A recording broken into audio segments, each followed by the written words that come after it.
So today, we're going to dive into a story that does something really interesting. It weaves together science and faith to ask a pretty profound question. What actually happens in the empty spaces of our lives? What can we really learn from the gaps? The gaps in our memory, in our records, even in our relationships. Okay, let's start with this wild idea.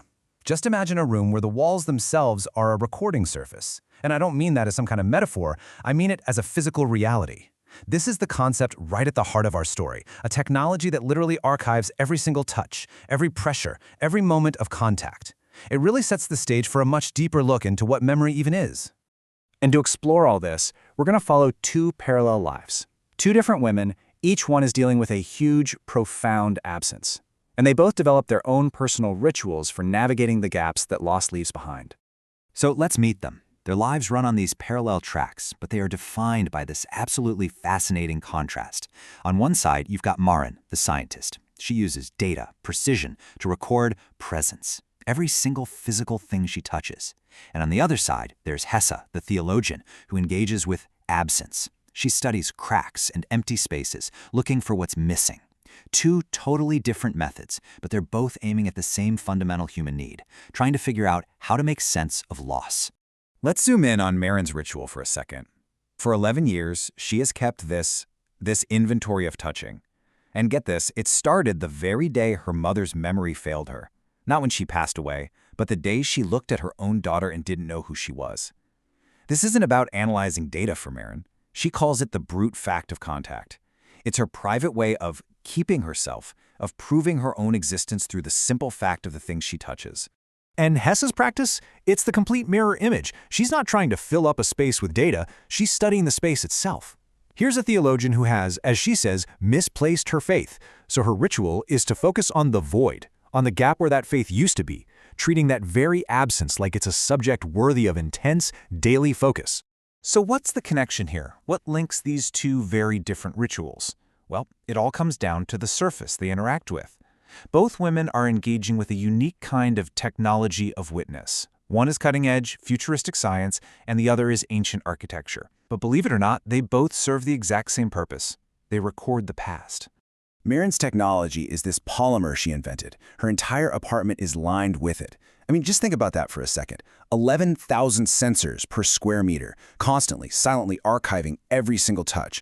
It's a surface that is always writing, a quiet, non-judgmental witness to her entire life. And Hessa's technology? It's the monastery itself.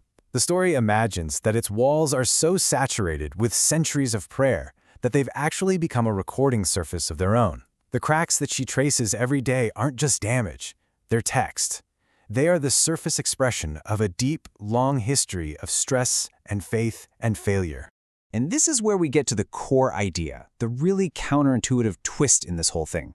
It's the idea that the most important information isn't in the perfect record, but in the flaw, in the failure. The gap itself becomes the medium. So it makes you wonder, right? We are so obsessed with getting perfect data, with total recall, with having everything saved.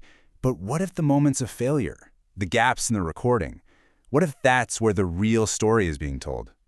And this just brilliantly illustrates that idea. Maren, the scientist, calls the flaw a delamination. It's a technical term for a gap between the recording layers of her polymer. Hessa, the theologian, calls it a crack, a symbol of a flaw that was there from the very beginning. They're both describing a blind spot, a place where the record fails. But as we're about to see, this failure is anything but empty. And here is the absolute crucial point. The gap is not a void. It's a measurable space. As Maren's colleague Dawn explains it, the sensors on either side of this gap can register its exact shape and size, precisely because there's no signal passing between them. The absence itself is recorded. Okay, so that leads us to the next big question. If the absence is a real space, what happens when something tries to cross it? What actually survives that journey through the gap? So Maren runs this experiment. She applies a very specific amount of force, 11.7 newtons, it's just a unit of measurement, to one side of her flawed polymer. She wants to see what, if anything, makes it through that gap to the sensors on the other side. And what she discovers is that a tiny, incredibly faint signal does make it across. But look at this number. Almost 97% of the original signal is just Gone. It's degraded, it's transformed, it's barely a whisper of what it started as. But, and this is the important part, it's not zero. Something survived the crossing. And now you've got this beautiful, poetic parallel from Hessa's side of the story. She finds an old pipe from the monastery, and it's all clogged up with 37 years of mineral deposits. When she shines a pure white light through it, what comes out the other side is amber. The journey through all those historical layers, through that filter, has profoundly changed it. It's the exact same principle. What crosses a gap arrives transformed. And this right here is the big insight.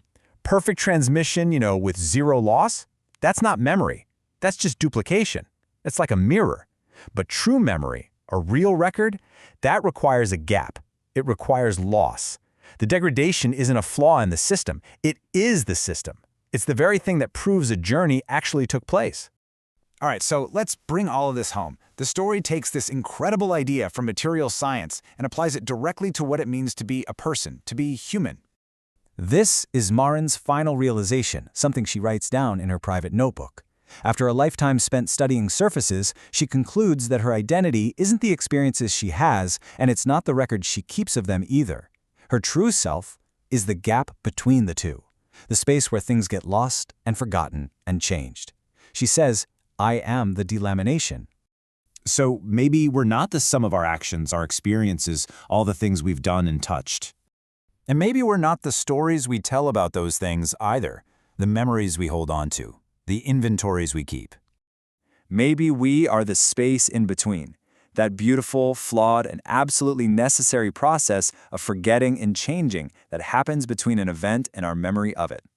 And that leaves us with this final, absolutely breathtaking thought. A life isn't the full, raw force of our experience.